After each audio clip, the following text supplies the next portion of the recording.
Vamos trazer agora um puxão de orelha dos grandes, hein? Olha que é numa pessoa que a gente vê que parece que não tem nada acima. Vamos falar aqui do Alexandre de Moraes, mas esse puxão de orelha tá vindo é da Procuradora-Geral, né? É a Vice-Procuradora-Geral da República, Lindora Araújo.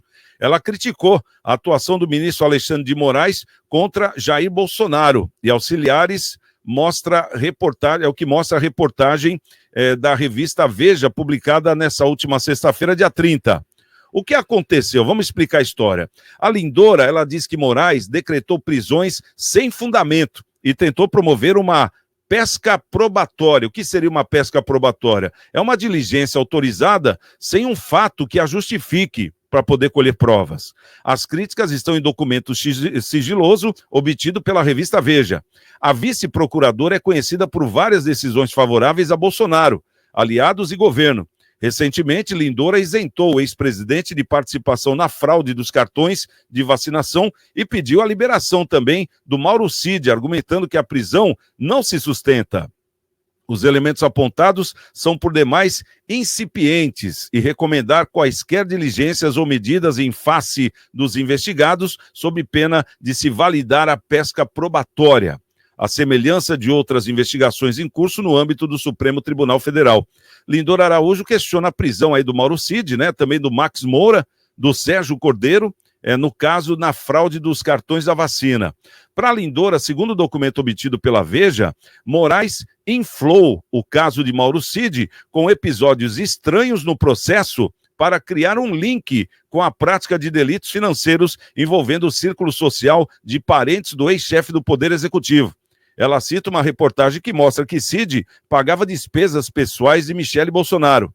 Lindora diz que as mensagens encontradas no celular de Mauro Cid se resumem a mero diálogo entre pessoas comuns, desprovidas de conhecimento jurídico ou político suficiente para arquitetar um golpe de Estado, como tinha sido dito. São posturas especulativas que poderiam ser encontradas nos dispositivos móveis da grande parte da população brasileira sobre o contexto de intensa polarização do debate político à época das eleições de 2022, foi o que disse a procuradora. E segundo ela também, Moraes é responsável por inquéritos que miram bolsonaristas. Em 2019, o STF abriu investigação para apurar a disseminação de notícias falsas e ofensas a ministros. Ao longo dos anos, novas denúncias foram incluídas no bojo desta investigação, como atos antidemocráticos e o do dia 8 de janeiro também. Doutor Maurício, a procuradora, ela está assim com uma posição bolsonarista ou ela está com uma posição bem lógica, na sua opinião? Santiago, o Ministério Público, a Procuradoria-Geral da República, tem a função, tem o dever de fiscal da lei. Então, ela não está ali como bolsonarista, petista, comunista, enfim.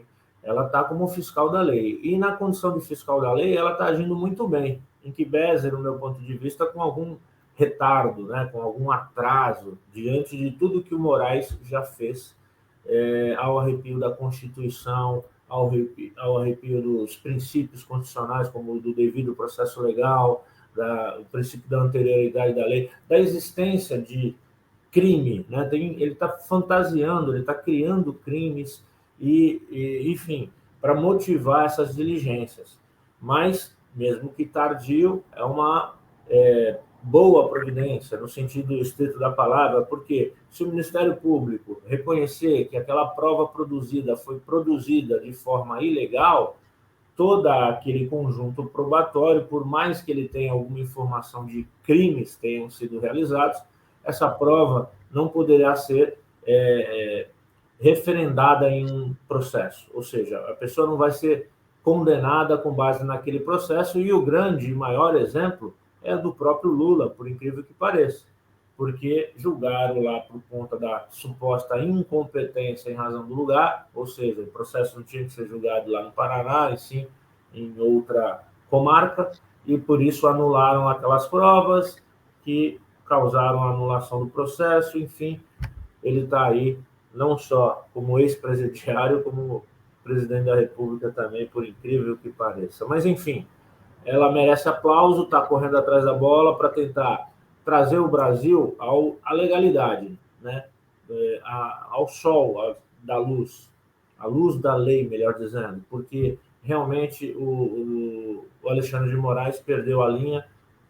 Me parece que esse inquérito especificamente do celular foi uma desculpa para encontrar informações e poder incriminar outras pessoas e, quem sabe, até chantagear e conseguir uma delação premiada, enfim, é algo bem escuso para quem é operador do direito como nós.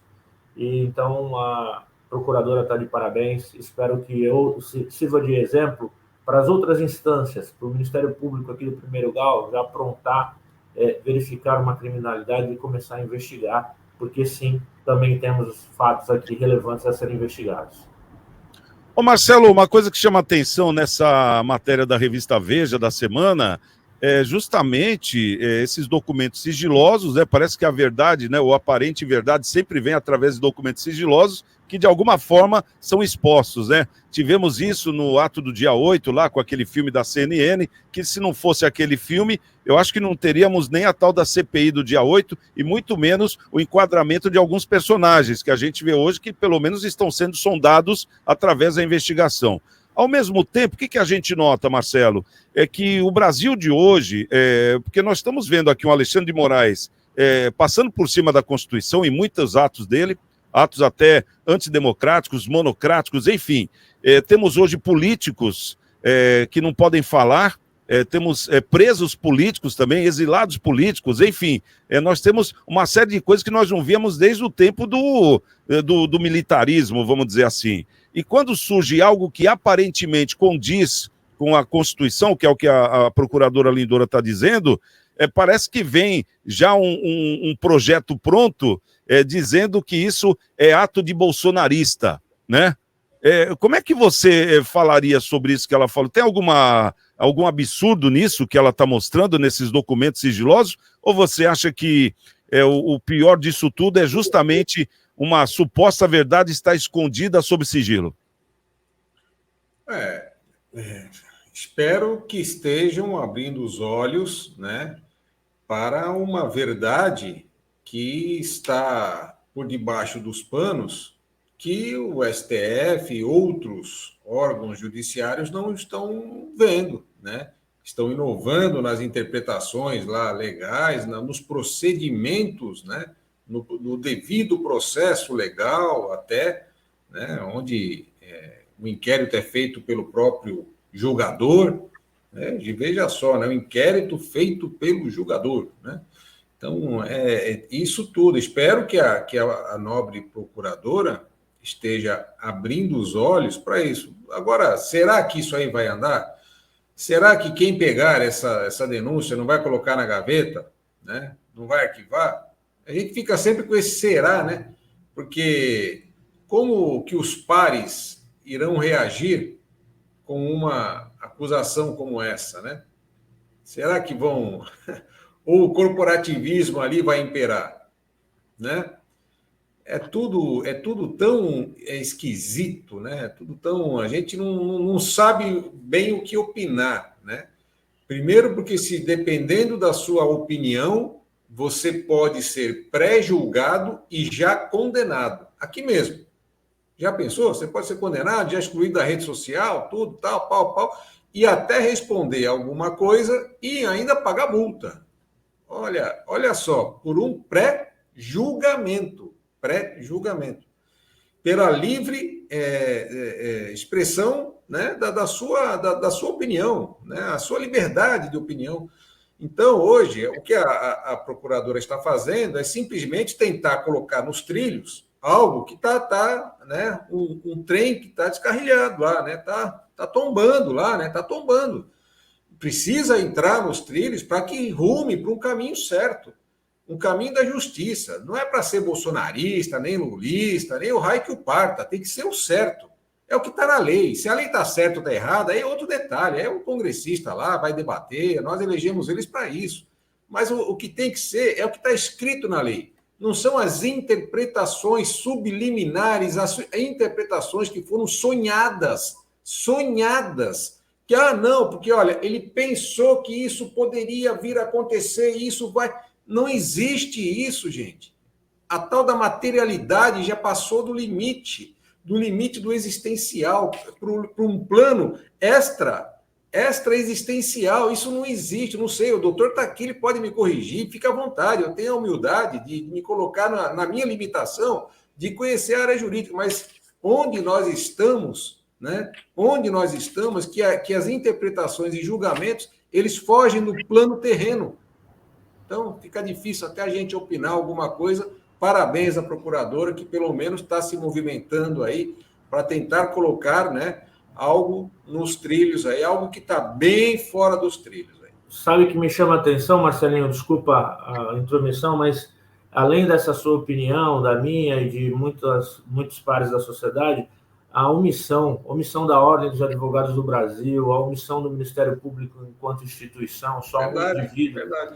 Assim, além dos pares, né, do STF, que devia ter opinião diversa e tomar alguma providência, então você... doutor? Inclusive, ela foi chamada de bolsonarista justamente porque ela cobrou isso que o senhor está falando agora. Cadê a OAB? Não sou eu, como vice-procuradora, que tem que falar o que tem que acontecer. A OAB tem que se manifestar.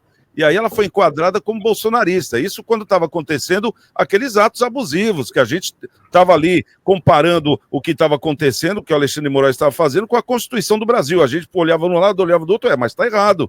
Então ela falou, é a OAB que tem que falar para o brasileiro o que está acontecendo. Não sou eu como procuradora ou vice-procuradora. É que chega uma hora que ela é obrigada a se manifestar. Exatamente, mas não é só a OAB, porque a gente sabe que lá algumas instituições, por causa da questão política, o seu presidente, o cabeça, né, acaba se envolvendo e se omitindo por causa da política. Por exemplo, a Ordem dos Advogados do Brasil. Mas tem o Ministério Público, tem outras instituições jurídicas, tem, né,